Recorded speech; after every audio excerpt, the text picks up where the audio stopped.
इस news के प्रायोजक हैं Meena fashion mall. अवैध पब आणि बारवर बुलडोजर चालवणार एकनाथ शिंदे। राज्यातील ड्रग्ज विरोधातील कारवाई अधिक कठोर करून आपला महाराष्ट्र ड्रग्ज मुक्त करणार। पोर्शकार अपघातातील मृतांच्या कुटुंबियांना प्रत्येकी 10 लाखाची मदत सरकारने केली। मुख्यमंत्री एकनाथ शिंदे। पुण्यामध्ये ड्रग्सचे जे प्रकरण समोर आलं त्यानंतर 300 आदेशानंतर सुरुवात झाली।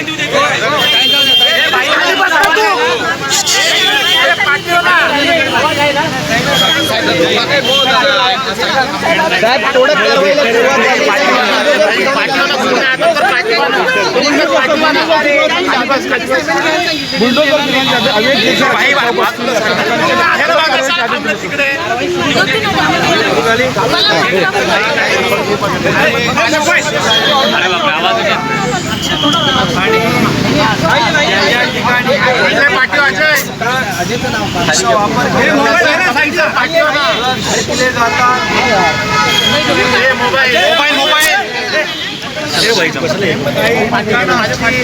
काही शाळेच्या आजूबाजूच्या टपऱ्या असतील, कपड्याच्या दुकानं असतील, अजय बुलडोजर लावून मुळासकट तोडून टाका। आणि त्याचबरोबर हे ड्रग्स विकणारे पेडलर असतील किंवा ते ड्रग्सचे सप्लायर असतील मुळापर्यंत फोडून टाका, कारण हे आपल्या तरुणांचं आयुष्य बर्बाद करताय। आज पाहिलं तर एक नशाबाजीमध्ये पूर्ण त्यांचं जीवन उद्ध्वस्त होत आहे। त्यांच्या आईवडिलांचा एवढा आपल्या मुलाच्याबद्दल एवढी त्यांना चिंता आहे की याचं भविष्यात काय होणार। ही सर्व मुलं जी आहेत आम्हाला देखील आमच्या मुलांप्रमाणे आहेत आणि म्हणून मी पुणे आयुक्तांना एकदम कडक निर्णय घेण्याचे आणि कडक कारवाईचे आदेश दिलेले आहेत। त्याप्रमाणे मला वाटतं पुणे, मी त्यांना सांगितलं पुणे ही कोयता गँग मुक्त आणि ड्रग फ्री मुक्त करा। पुणे ही आपली सांस्कृतिक शहर आहे। पुण्यात मोठमोठे साहित्यिक, सांस्कृतिक सगळी मोठं पुणे शहर हे सुसंस्कृत शहर आहे आणि अशा शहरामध्ये आपली तरुण पिढी या ड्रगच्या नशेमध्ये वाया जात असेल तर शासन कठोर कारवाई करेल। आणि फक्त पुणेच नाही तर महाराष्ट्रामध्ये सर्व शहरांमध्ये जिथे जिथे मुंबईचा ड्राईव्ह आपण बघितला, मुंबईमध्ये जवळपास 4,000 कोटीचे ड्रग पकडले, 1,700 बांधकामं ठाण्यात देखील मी तेच आदेश दिलेले आहेत। संपूर्ण महाराष्ट्रात जिथं जिथे ड्रग पकडत असतील आणि तरुण पिढी नासवत असतील अशा लोकांना बिलकुल सोडणे नाही, त्यांना पूर्णपणे त्यांचं पळापळ फोडून त्यांना जेलमध्ये टाकणं, जेरबंद करणं आणि असलेली हॉटेल असतील, दुकानं असतील तर सगळं तोडून बुलडोजरनी पूर्णपणे तोडून टाकणं। साहेब मीरा रोड परिसरामध्ये अशा अनेक ड्रग पेडलर्सच्या वस्त्या आहे। मीरा भाईंदर परिसरात आफ्रिका आणि मीरा भाईंदर असू दे, ठाणे असू दे, मुंबई असू दे, पुणे असू दे, संपूर्ण राज्यभर जिथं जिथं अशा प्रकारचे अड्डे असतील ते अड्डे उद्ध्वस्त करायला मी सांगितले। आणि यामध्ये कोणी लापरवाही केली, कोणी त्याच्यामध्ये कुणाला पाठीशी घालण्याचं काम केलं तर त्याला देखील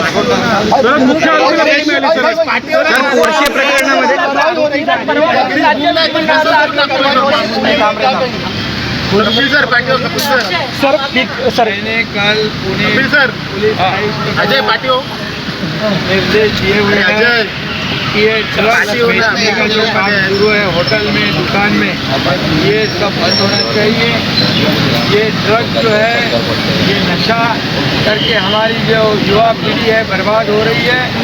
वो बच्चे हमारे बच्चे जैसे हैं और इसलिए उनके माता पिता की जो चिंता है उनके बारे में वो दूर होनी चाहिए। इसलिए मैंने कहा है जो भी होटल हो, अरे गिरीश जो भी स्कूल के कॉलेज के आजू बाजू में जो भी दुकान हो, सबको बुलडोजर लगा के तोड़ दो कपिल सर और बिल्कुल नामो निशान मिटा दो। जो बेच रहे पेडलर हो या सप्लायर हो, उनको जेल के अंदर, जेल के सलाखों के नीचे डाल दो, जेल में डाल दो। ये दोबारा ऐसी हरकत करने की हिम्मत नहीं करे। ऐसा काम करने को मैंने पुलिस कमिश्नर को कहा है और बिल्कुल इसमें कोई लापरवाही नहीं चलेगी। ये हमारी जो युवा पीढ़ी है नशाखोर होकर हमारी ज़िंदगी, खुद की ज़िंदगी बर्बाद करके अपने माता पिता की चिंता बढ़ा रही है और इसलिए ये ऐसे बर्बाद करने वाले जो गैंग है, ड्रग बेचने वाले, उनको हम छोड़ेंगे नहीं, बिल्कुल छोड़ेंगे नहीं। उनको पूरी तरह उखाड़ के फेंकेंगे हम। उसके बारे में भी हम मैं उनके माता पिता मेरे पास आए थे, उनको मुख्यमंत्री सहायता निधि से 10-10 लाख रुपए का चेक मैंने आज दिया हुआ है। हम लोग पूरी तरह उनके परिवार के साथ है और कोई भी गुनहगार आरोपी उसमें से उसको बख्शा नहीं जाएगा। एक केस फास्ट ट्रैक पे चलाई जाएगी। खरीप हंगामाची दर वर्षाची जी बैठक होते त्या बैठक झाली। आजचं यावर्षीचं हवामान चांगलं आहे, चांगलं पाऊस पडणार आहे आणि खरीप हंगामामध्ये शेतकऱ्यांना मदत करायची आहे।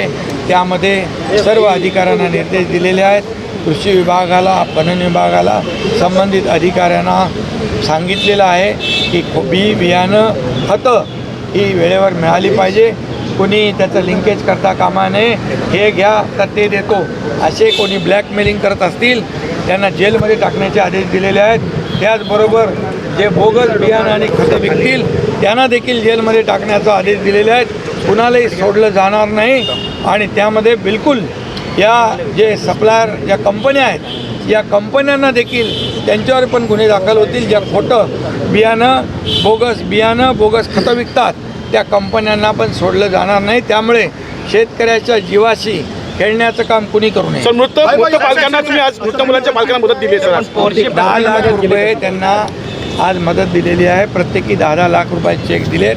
आम्ही त्यांच्या परिवाराबरोबर आहोत आणि त्यांना जी काय मदत लागेल ती आम्ही करणार।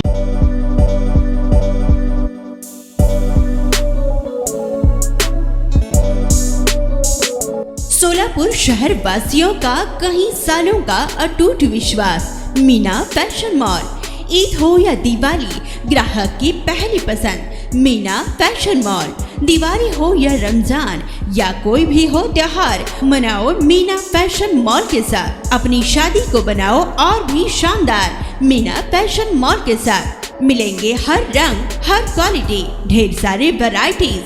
मीना फैशन में बच्चों से लेकर बड़ों तक के शानदार से शानदार ड्रेस लाचा आपको बिल्कुल ही कम दामों में मिलेगा। हमारा पता कॉमटॉम चौक, सोलापुर।